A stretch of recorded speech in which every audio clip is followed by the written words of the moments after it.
Hello, and welcome to the My Father Said podcast, where we discuss all things faith, finance, and family. I'm one of your hosts, Ryan. I'm both a father and a son. Hey, everybody, I'm Robert. I am Ryan's dad, and we are excited today to have our guests, Dustin and Tara Johns.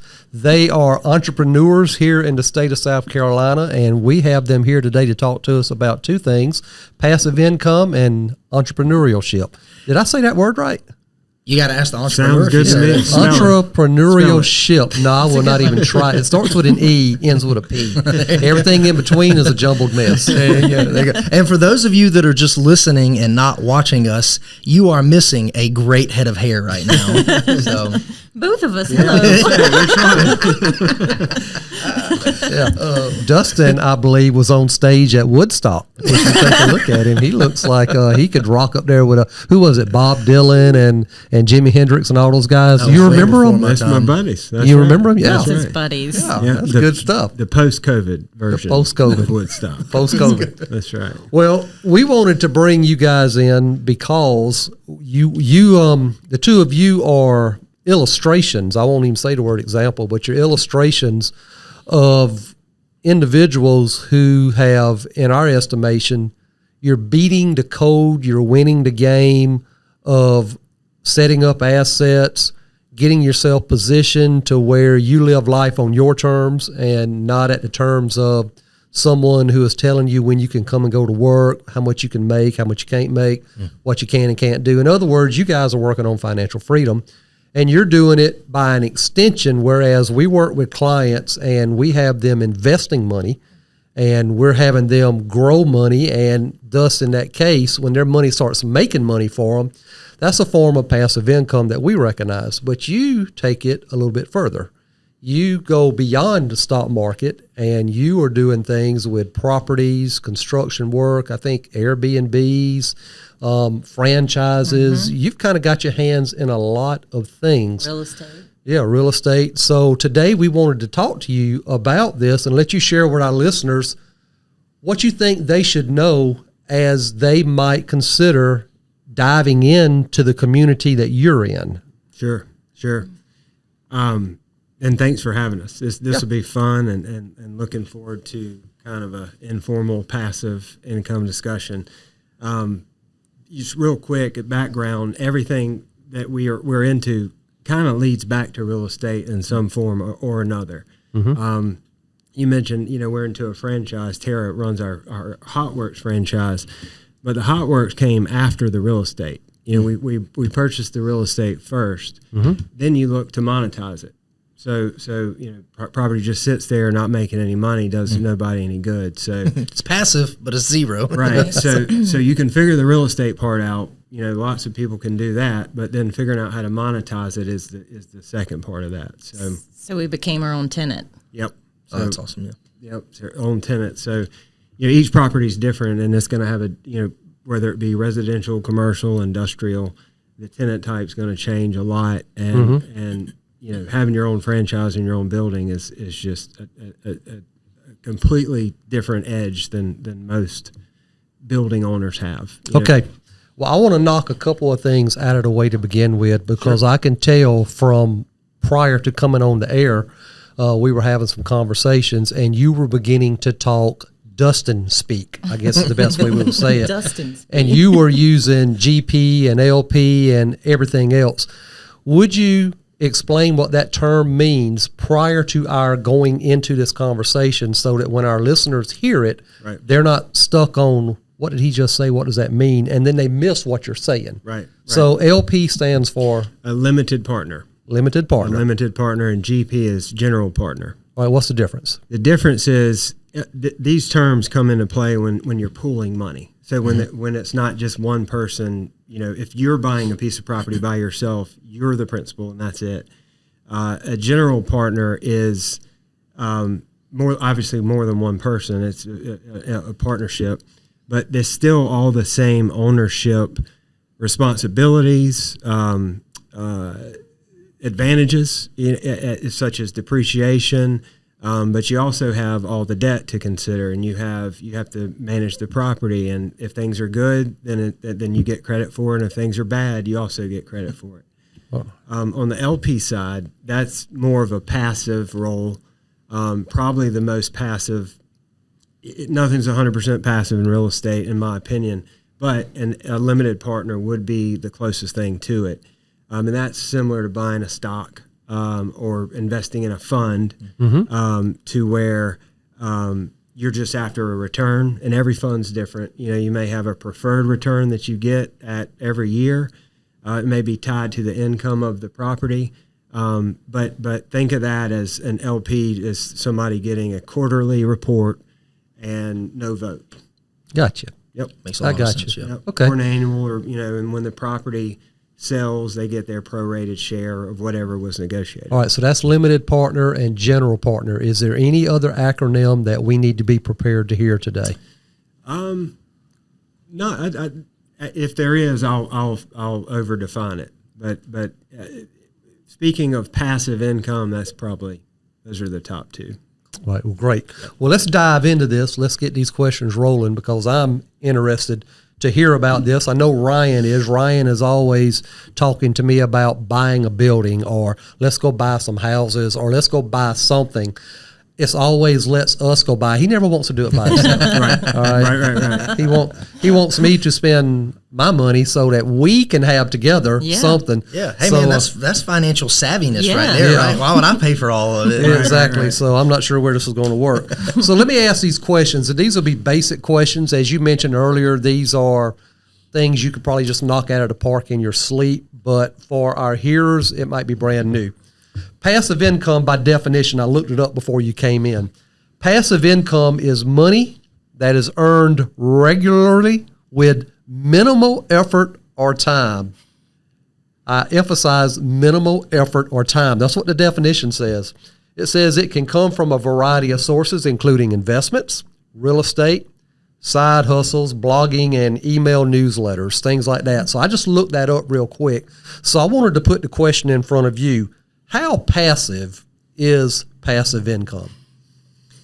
Again, I think nothing in real estate is entirely passive, and that's why they use that keyword. I can't Minimal. minimal work or minimal involvement. It's easier to use an example of what's not passive. Okay. Flipping a house is not passive. That's a job. Okay. You buy something, your exit is to sell it. You're not holding it. There's no rental income. There's nothing passive about it. It's a job to improve and resell, and then you're gone. So that's the opposite of passive. If you invest in a apartment syndication or a 400 unit apartment complex, and you're a doctor and they're raising money to close on this property, you invest $200,000, you're never likely going to see that apartment complex, may not even be in the same state. Sometimes it's tied to a bigger, larger group of properties. It's similar to buying a stock. It's like buying a share of the performance of that property. That's fairly passive. You're waiting on a piece of mail or an email to come to you telling you how the property's doing. Here's what's good. Here's what's bad. We're going to increase rent. We're going to renovate the unit so we can do that. So that would be probably the closest thing to passive. And that would be an LP or a limited partner, Limited as we partner. mentioned before. Okay. Yep. Now, with everything that you and Tara are doing, you've got the Hot Works franchise, or one of the franchises here in town. You've got your Airbnb. You got your real estate business, the various things that you've got your fingers in, your construction company. Of those, which one is passive versus which one is not passive? I am a extremely hands-on person, so everything that I have is far from passive. Okay. Passive to me is my Acorn account that rounds money up and it has a return, and I'm sure you have something similar you could put me in. But Look, Dustin. All right, let's put a disclaimer on here. Dustin, you're not on here to promote competitors of ours. All right, let's just put that on here. That's right. But that was the easy 101. I can look at my phone and see how it's doing. Right. A franchise is not passive. Sure. Okay. Right. There's So would you guys, I know Dad's sat here and talked about a couple of y'all's businesses, but for our listeners, if y'all are open to it, would you just list out all the different things that you've got going on or all the different businesses you have? Yeah. Sure. We've got a real estate brokerage, the Resource Realty Group in Lexington. We have a Hot Works franchise on State Street in West Columbia. We have a vet clinic. Yeah, Lakeside Veterinary. Yeah, how did we not bring that up already? Lakeside Veterinary has been a great venture. You know, something that kind of outside of real estate, although we did buy the real estate. I have 1,300 apartments or a sliver. So that's a very passive. That's the most passive thing I'm in. I own a sliver of 1,300 apartments. Wait a minute. You own a sliver of 1,300. Yes. Does that mean you own it with someone else? Yes. Okay. Yeah. Yeah. They own it, and I just have a little tiny sliver of you know, my ownership is a single digit percentage. Well, for the love of God, before you leave here today, will you help Ryan get involved so I don't have to hear him anymore try to get me into something? He'll be happy to. Yeah, I'll be happy to. I've got a few that are local deals we can talk about, but the similar, we were doing a GP-LP raise, and everybody brings a certain value to the table in a big real estate deal like that. Mine was being local, being able to meet investors. Gotcha. The GPs of that property live in 10 states over, so needed a guy like me on the ground to meet and represent the investors, and then manage the value add piece thereafter. So it's kind of like a like kind exchange. So I've got zero money in that position. Makes it pretty passive. Yeah. Yeah. Okay. That project's done. The value add piece is done. There's nothing for me to do. You know, there's a property manager. So there's get that check. Well, when rates, change, they happen to triple on us about a month after we closed. But there's a great example of a GP risk. You can have a change in the economy that completely just ruins the performance of your asset, and you got to be prepared to deal with that. So versus on the LP side, what they've invested is what they've invested, and they won't be asked to invest any more money. Oh, Yep. that sounds. That kind of leads into the next question. My next question was, how did you get started in that? So I'm gonna let you answer that question. How did you get started in the passive income arena? And then I'm gonna come back and follow up with, how do we get started in it? Sure. Following what you've done or what you and Tara have done, and kind of go from that point. So how did you guys get started with your various ventures that you're in? Yep. Real estate.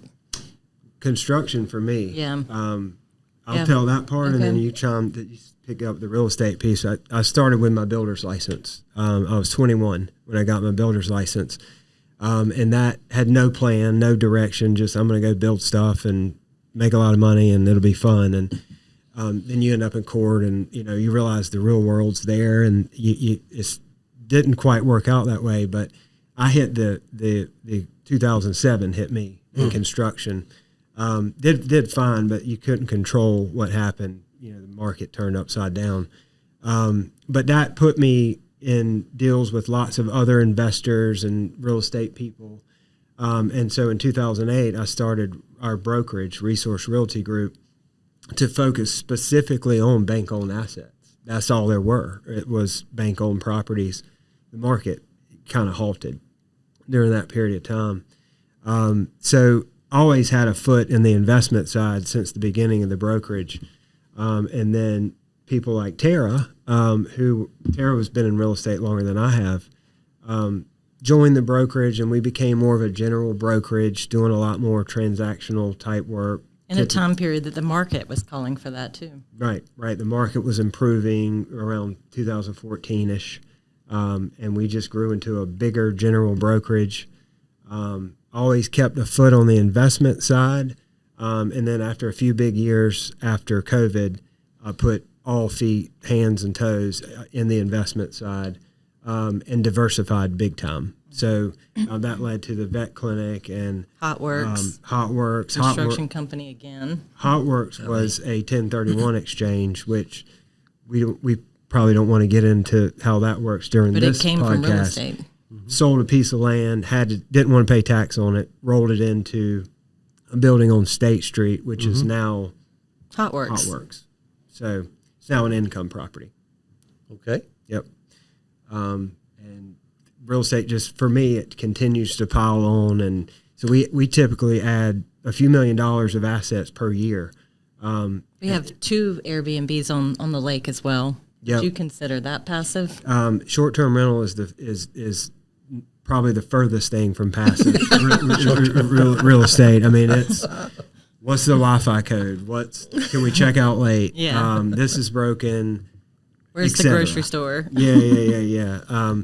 So once you insert or bolt on a property manager in any real estate, not just short-term rental, it does become more passive. That's when you're starting to look at reports and you deal with really we need money to fix this, but otherwise it's fairly passive when you involve a manager. So for your Airbnbs, you do not have a manager, property manager? We do now. You do now. We do now. Tara and I We started self-managed. self-managing in the beginning. Yeah. And quickly decided that was not passive. Not for us. When you guys, because both of y'all have mentioned real estate, when you were getting into real estate early on, were y'all looking at residential, commercial, combination, something? What were y'all looking at? I just got in to sell real estate. Okay. And then from that came the opportunities and the experience and the knowledge and partnering up with Dustin, and then everything just kind of blew up from there. So what do you think? Starting the broker is definitely 100% residential. What opened me up to commercial was when you list for banks, you list everything for banks, their houses, land, commercial. So I got the opportunity to start listing higher end commercial. I listed a hospital for a local bank here. Had never sold a commercial piece of property and ended up selling it really quickly. It was a fantastic deal for everybody involved. You sold a hospital. Oh yeah, In Newberry. yeah. That is. You ever met anybody that's ever sold a hospital? No, actually, I have not. Yeah. I've never met nobody who's been at Woodstock. I doubt that. Scott wants to know if you can tell us how much did the hospital sell for? What was the range? Well, this is the sexy part of it, I guess. It is public record. $3.5 million, 50,000 square foot building, half finished. Half finished? Did the math on it. It was easy. I mean, it did the math, figured out what the debt service costs, compared that to the lease, went to that tenant and said, you need to buy this. You'll make money. And they did. 22 days, they sold it to, represented the seller and the buyer. So they paid $3.5 million for it. I would anticipate that property is worth 15 to 20 million. At the time they sold it, 22 days later? No. Today, it's probably worth 15 to 20 million occupied and stabilized. I was getting ready to say you're hired. Yeah, right. I don't know. Here's my money. But you're on the doors down, right? No, things were pennies on the dollar during that time, and we're talking 2010. You know, nobody could borrow money. This group is well known, won't mention them, but they were able to pay cash for it. They were a tenant paying more in a lease than what the mortgage of the whole property cost. Yeah. And Dustin pointed it out to him. Yeah. That's all it took. Yeah, it was then easy. you It got was. some. I will say this: it was listed by the big guys, the big commercial brokerages, for almost 2 years, and they couldn't sell it. And it was, to me, things are. I have a very logical approach to things, and it's numbers. You can't argue with math. Yeah, we love numbers. Right. You know, and I love equity. So explaining that to people and how they can get a return, they can still be a tenant, but you can also own the property. Yeah. Like Hotworks. Yeah. That's one way to do it. So that's a really long answer to how I got into commercial. Yeah, great. No, that's great. Yeah, that's good because I had forgotten to question. I was sitting there thinking, my gosh, he made that much money for these people in 22 days, but I'm glad he cleared that up too. So let me ask you this, because I know we talked before the podcast, and we've been doing the podcast for a while now. We talked about passive income, and you made a comment that, hey, passive income isn't 100% passive. There's always going to be a little bit of work. But with you guys having as many businesses and stuff that you have, would it be fair to say that passive income could mean you're making money, it does take work, but you don't physically have to be there? Yeah. Absolutely. Okay. 100%. Our goal is we have a number, and it's a mailbox money passive number, and we're not done, but we're kind of done. I mean, I've still chased deals, but to me, that's the goal, is to have enough recurring income, some of it passive. To me, though, having the knowledge of real estate that I have and being able to manipulate the performance of real estate, I don't need to be passive. I need to be active. I need to be improving property and finding better quality tenants or finding ways to value add property. So someone like me is never going to be passive. But I will pick and choose deals once we hit our number. Yeah. Yeah. And outside of real estate, we have several businesses. So you can't just really turn your back on that and say, oh, it's passive, because then it's going to lose its value and strength. So we constantly have to stay involved. So you guys started out in real estate, and now you've got a Hot Works, which started from you guys owning the building. How many members? 500, we just hit it. 500, congratulations. 500 Members at Hot Oh, Works. Hot Works. Yes. Wow, that's good. How many square feet? 1,500. 500 members, 1,500 square feet. All at the same time. They work out at the same time. It's incredible. Oh, that ought to be On top of each other. That ought to be messy. No, they don't. Oh, that's good. Okay. Where was I even going with that? So yeah, you guys started out with real estate, and now you've got the Hot Works and the veterinarian clinic and stuff. How did you guys get into that? Was it something like, hey, you bought the building and then, hey, let's just put Hot Works in here, and then the same thing with the vet clinic, or was it something else? Friend of mine, also in real estate, his wife is a veterinarian. So he he she and I was have our been vet. she was our vet, and he and I have been friends probably since at least year one of real estate, and just passively talking at different events and stuff about different businesses, specifically the vet business. So we had a plan to build and develop a vet clinic about 3 years ago, and it was on some land we already own, and pricing is just incredibly high right now, and a vet clinic's a small hospital. So it's expensive to build. It's about $500 to $600 a square foot to build. So just kind of tabled that. We were going to come back to that when things changed and rates were a little bit better. And sure enough, drove by a vet clinic that's 1.8 miles from our house. It had been on the market for 90 days. Just drove by it, sat in traffic right beside it. Friend of mine has it listed. And I was so Is that kind the of. one on Lake Mary? It is. Yeah. Oh, Yeah. wow. Yeah. And just it was so focused on the development and trying to make the cost better and how we're going to make this work that I didn't see the opportunity was right there. All the equipment was there. It was nearly a turnkey, purchase. So it just happened. It was accelerated by that property. Worked out much, much, much better. So Wow. So you guys have pets, and you've already been taking them to the vet, right? Yes, Is that what y'all said? that's right. That is the most American thing I've ever heard of. You're using it, and you're like, let's just go buy one. Instead of giving somebody else our money, let's just give it ourselves. yeah. That's If we awesome. had enough time, we would. Lots of our businesses are spinoffs out of. We could. What we do. Yeah, we could just That's buy awesome. that. Yeah, I can do that, yeah. Real quick, since we're halfway into it, a building that I am buying, it's a big warehouse in West Columbia. It needs a roof, and roofing is extremely expensive. It's nearly a deal killer in a lot of commercial deals. Key in new business. Key in new business, right? Here it comes. So traditional roof on this building is 70,000 square feet. So it's about $1 million to put a new roof on it in a traditional method. I can't, I don't work that way. I have to find alternatives. There's got to be a different way to cure this. So I won't pitch what that product is yet, but the equipment to be able, we can for a tenth of what a traditional roof costs, we can buy a piece of equipment and now offer that product to other building owners and save them, at least 50% on their roof cost. Holy cow. And it's a lot more efficient, and it's faster, and it's got some, it's like insulating your building. So and it's paying for itself. pays for itself in 4 or 5 years with the energy savings.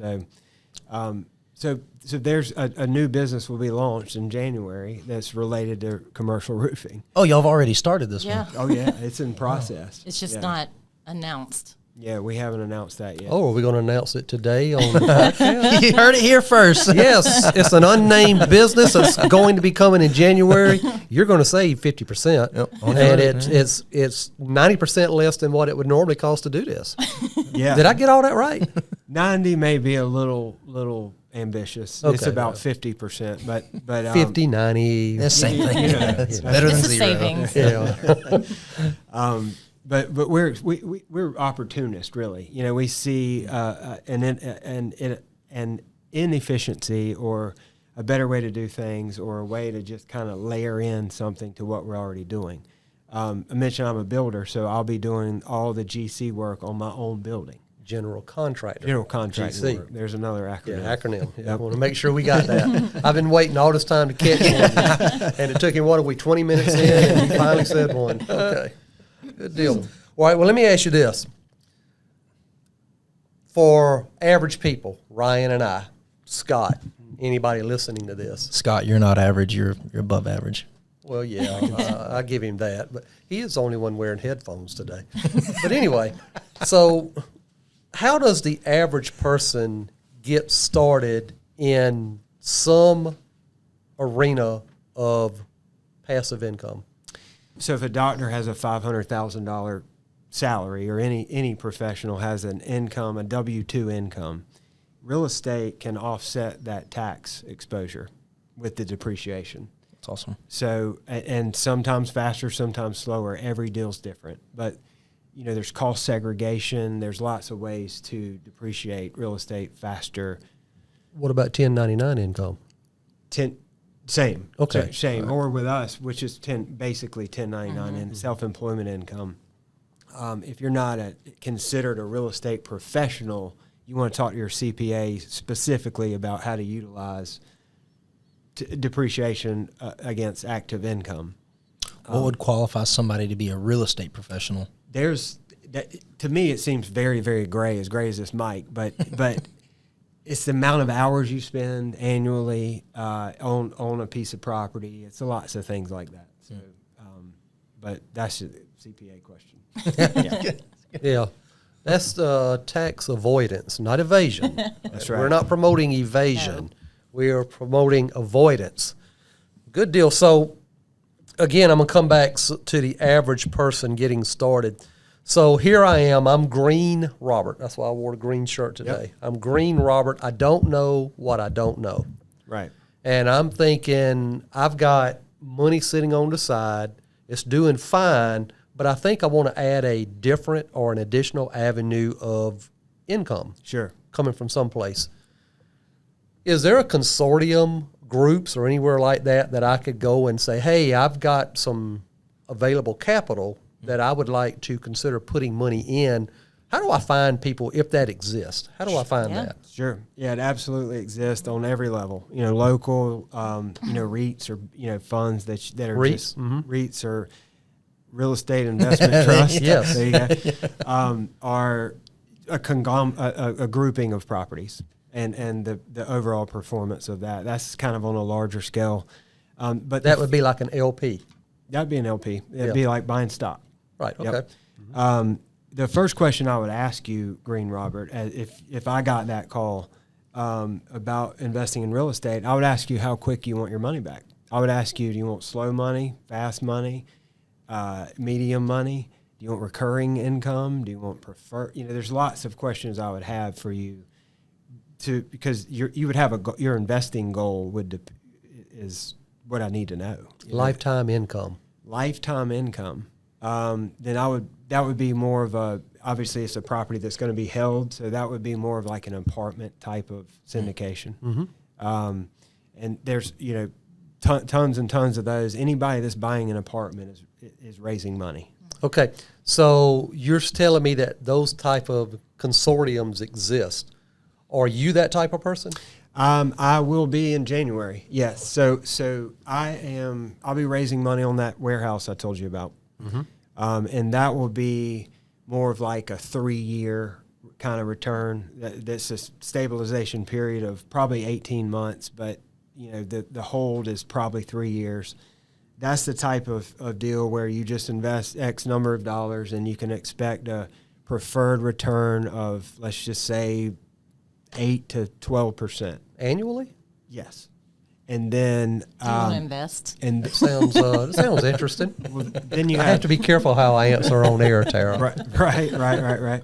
And then you have, every deal is different, but there may be an equity component to where you have perpetual equity in the property. Even, after your preferred return is paid, it could be a pure just equity payout. I mean, there's lots of ways that's structured, and every one of them is different.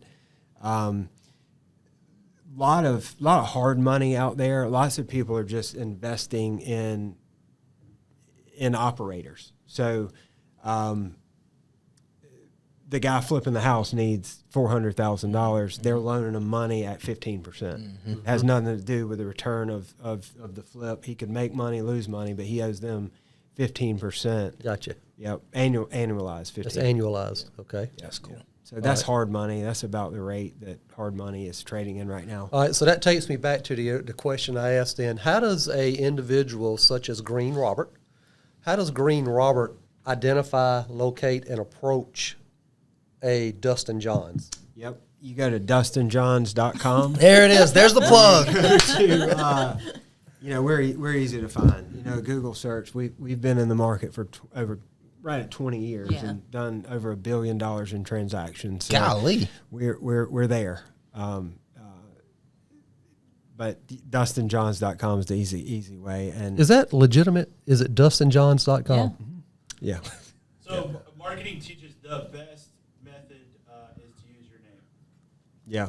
Yeah. The Templeton Group. If you can find it. If you want to email me, it's Dustin at dustinjohns.com. That's good. Well, I know you guys have already talked about, some of the opportunities of entrepreneurship, such as, hey, it's cost $1 million to replace this roof. Let's figure out a way to make this more efficient, more cost effective. What are some other opportunities that y'all have seen being entrepreneurs? And then also, what are some of the challenges that y'all are running into? For me, challenges is always the workforce because we're in the business sector, so you have to rely on employees to be there. And right now, it can be a challenge. So that is one of my biggest hurdles, honestly. What about you? Staffing was not Was an never issue an for issue. either of us. Really? We've always just been, the businesses that we've had are kind of eat what you kill type businesses. But now the vet clinic and Hot Works, staffing is a whole thing. Payrolls is a whole thing. I don't enjoy any of that stuff. I like finding the deals and making them better and then finding the next one. Meaning the vet and Hot Works is not passive. That's right. Yes. Yep. Okay. Yep. A quick example of, I don't know if you asked this, but we're going to add a whole nother line of business to the vet clinic, maybe next year or in 26, but we're going to do mobile service. No one in Columbia is doing it. So maybe until now. You might have been given a new opportunity. But do we need to cut? Competition is the last thing I'm ever worried about. Okay. And we're locally owned. Most vet clinics in town are corporately owned. That's why people like us. We're not handcuffed by corporate policies. Are all about money and offering services that produce the most profit. Now, Dustin, I want to make sure that we're clear about this. You're going to do the mobile vet service. We're not going to read about you being the vet service that run over a dog, went and knocked on the door and say, "Hey, I see your dog's been hit. Can I help? Can I help?"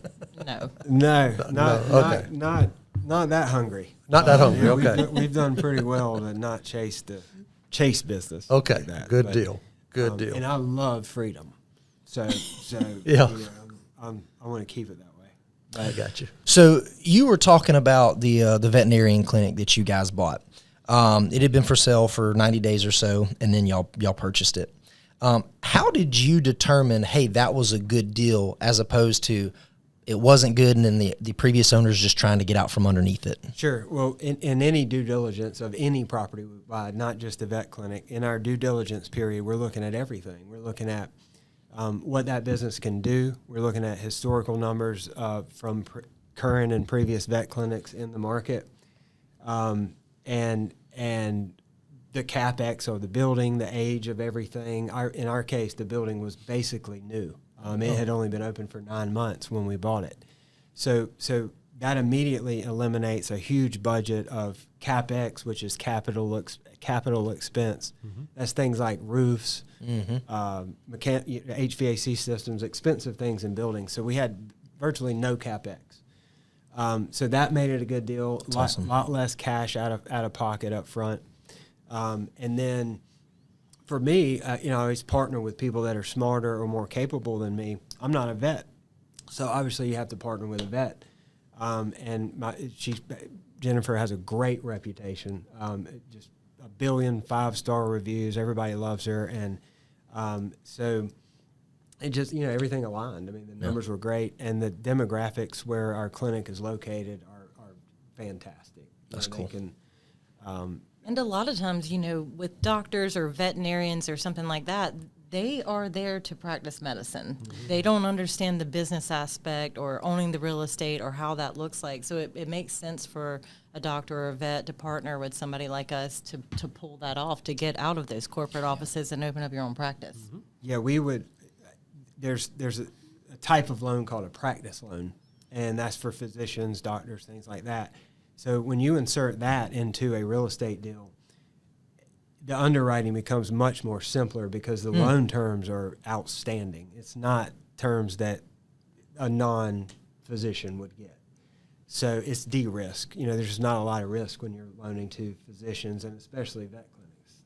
They don't go out of business a lot. So so that made the deal that much better. It gave us more comfortable terms, starting out, and just a lot more flexible financing. So you're always looking at that, rates, financing products.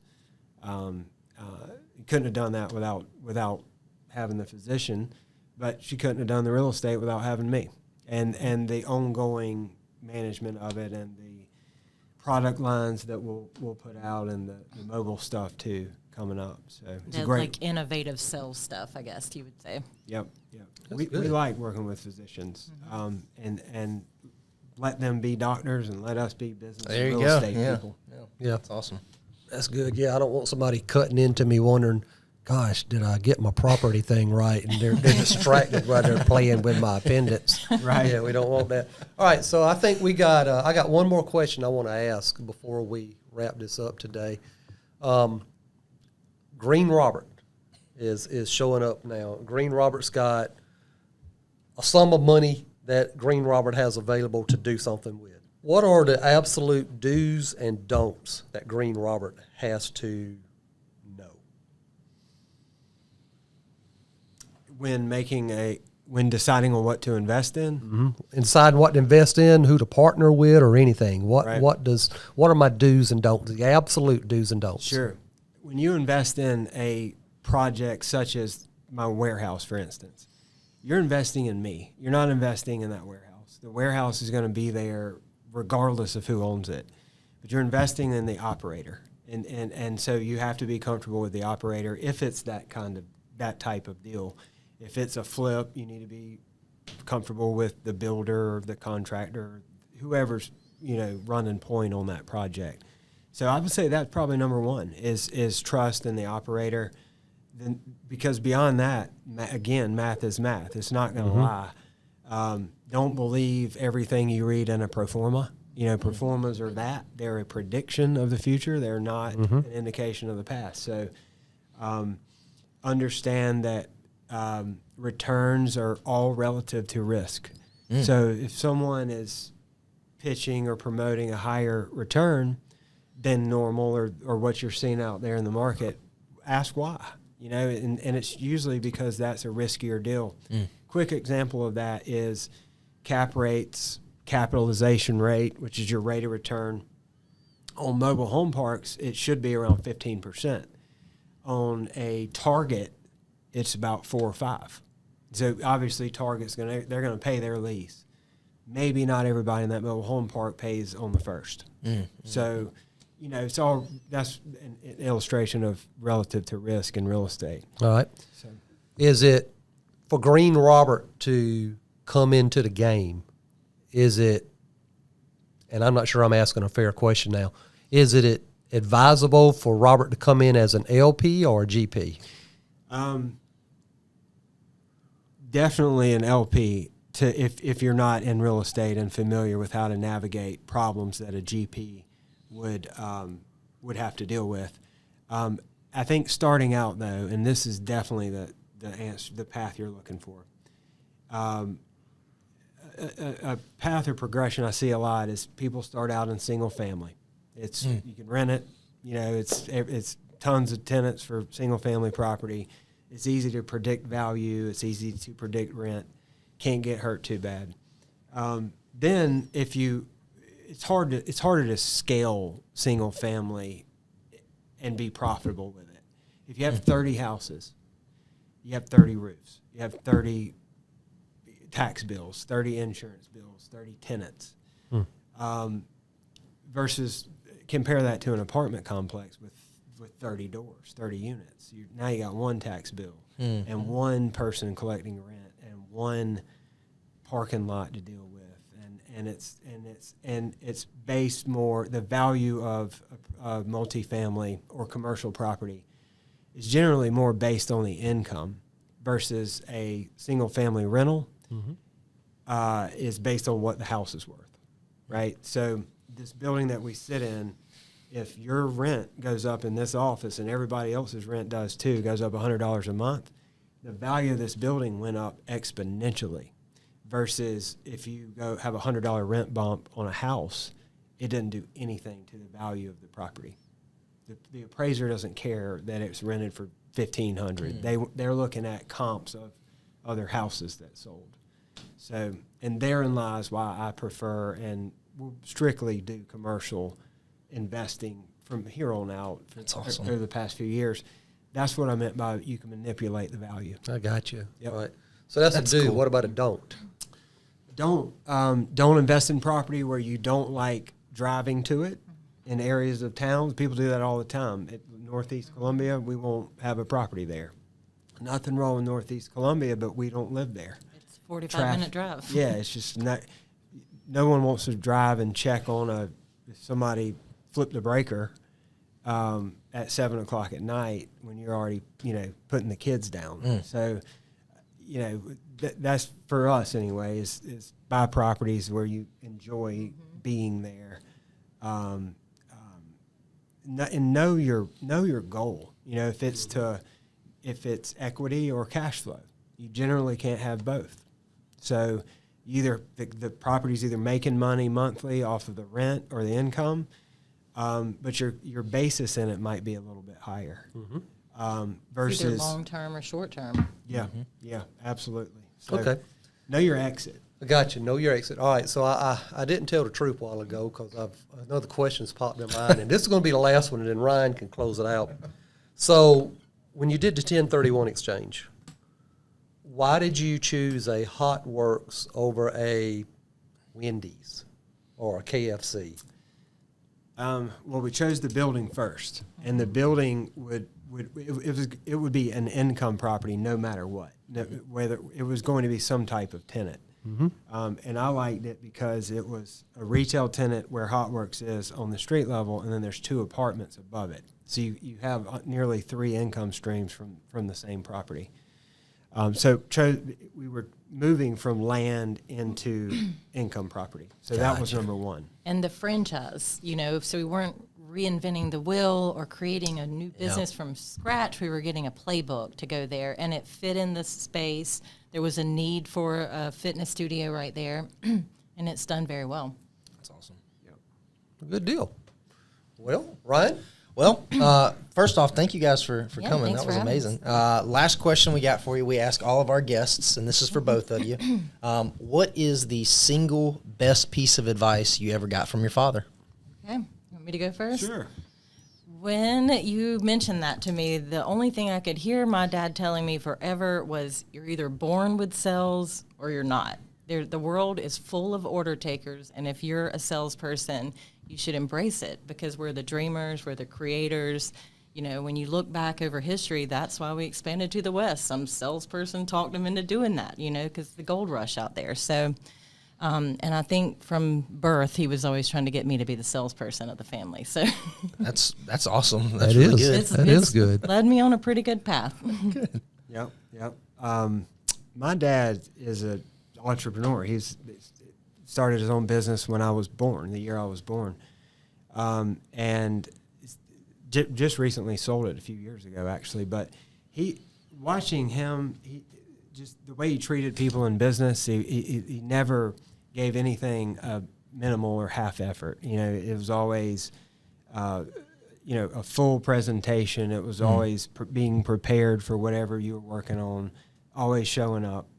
So work ethic for sure, and just kind of his character and how he treated people and gained business from it. You know, I watched him gain business just from longevity and doing the right thing and just being a kind of a community type business owner. Good deal. Good. Well, cool. Again, thank you guys. Thank you. This has been another episode of the My Father Said podcast. This is Dustin and Tara Johns. Again, if you guys are looking to make some sort of investments or something, Dustin's already put his information in here, so feel free to reach out. And DustinJohns.com. That's right. It's so creative. Dustin Johns. at DustinJohns.com if you want Not, to email If you him. want to not, email. yeah, not meet me at Woodstock.com. But yeah. So- Y'all need to, if you can't, you need to see the hair. I mean, you need to see the hair. He's got it going on. Is Scott zooming in? Scott's zooming in. There it is. There's the There hair. it is. All right. We'll see y'all next time. All right, later. Bye.